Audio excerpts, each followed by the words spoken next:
응답하라 노동인권 쥐벨리 미래보기 코스.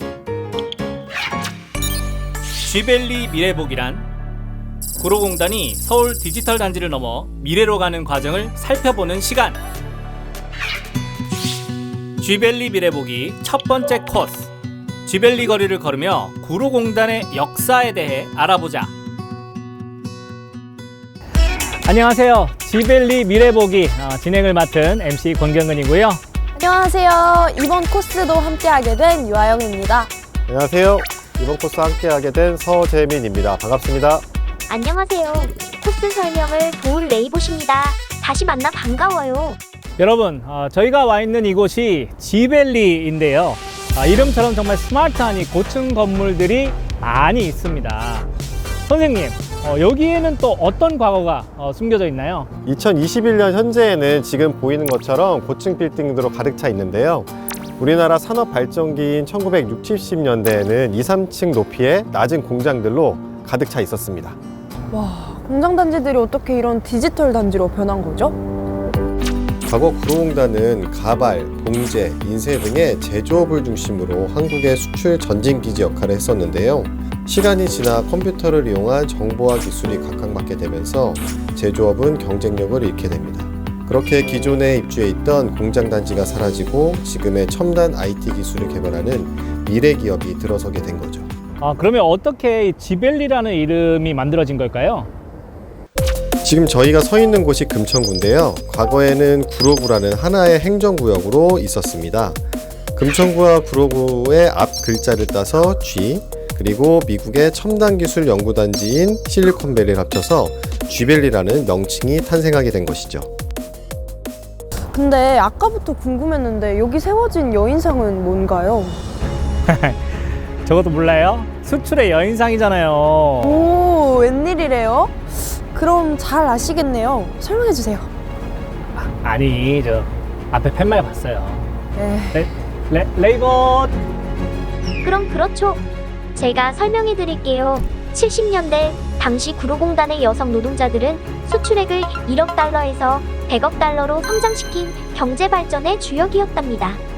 한국의 산업화를 이끈 그들을 기억하겠다는 의미에서 수출의 여인상을 만든 것이죠. 100억 달러요? 그럼 저 여인상이 손에 들고 있는 건 뭔가요? 손에 들고 있는 횃불과 실타래는 세계와 미래를 향해 나아가는 진취적이고 도전적인 노동자의 모습을 형상화한 것이죠. 동상을 보니까 당시 구로공단 노동자들은 엄청 열정적인 모습이었을 것 같아요. 이 동상이 산업 발전을 이끈 리더의 상을 보여주고 있습니다. 그렇지만 과거의 구로공단 노동자들은 장시간의 노동과 열악한 노동 환경에 많이 처해 있기도 했죠. 앞에서 봤던 평화시장 노동자들의 모습과 비슷한 모습일 것 같아요. 네, 맞아요. 1970년대 노동 문제는 전태일이 목격한 평화시장만의 문제는 아니었었던 것이죠. 동상이 상징하는 게 전부는 아니네요.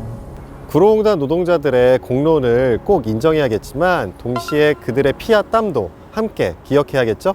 네. 쥐벨리 미래보기 두 번째 코스. 키콕스 벤처센터에 방문하여 미래 산업을 이끌어갈 청년들을 만나보자.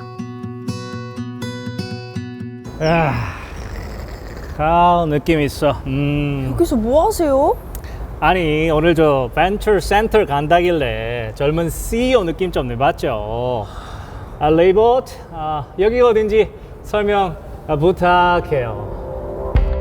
키콕스 벤처센터는 벤처기업을 위해 건립된 국내 최초의 인텔리전트 빌딩으로 벤처기업의 성장 및 지원을 위한 여러 가지 시설 및 서비스를 제공하고 있습니다.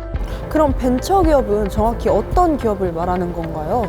벤처기업은 새로운 기술과 아이디어를 가지고 이제 막 사업을 시작하는 기업입니다. 그렇기 때문에 벤처기업 중에서 젊은 청년들이 CEO를 맡고 있는 경우가 많죠. 그럼 벤처기업에는 어떤 지원을 해주고 있나요? 키콕스 벤처센터는 벤처기업 운영에 필요한 모든 것을 지원해주기 위해 원스톱 서비스를 제공하고 있습니다. 센터 내 지원기관을 통해 기업 운영에 필요한 정보를 얻을 수 있고 관련 분야의 전문가를 연결해주는 상담 서비스를 통해 사업 성공을 위한 솔루션을 제공받을 수 있습니다. 또한 벤처기업의 실제 입주 공간인 쥐벨리 테크 플랫폼에는 사무실, 회의실, 휴게실 등의 시설이 마련되어 있습니다. 와, 없는 게 없네요. 정말 청년들이 마음 놓고 일에 열중할 수 있겠어요. 기술이 발전하면서 혼자 일하거나 기계가 대신 일을 하는 경우가 많아지고 있습니다.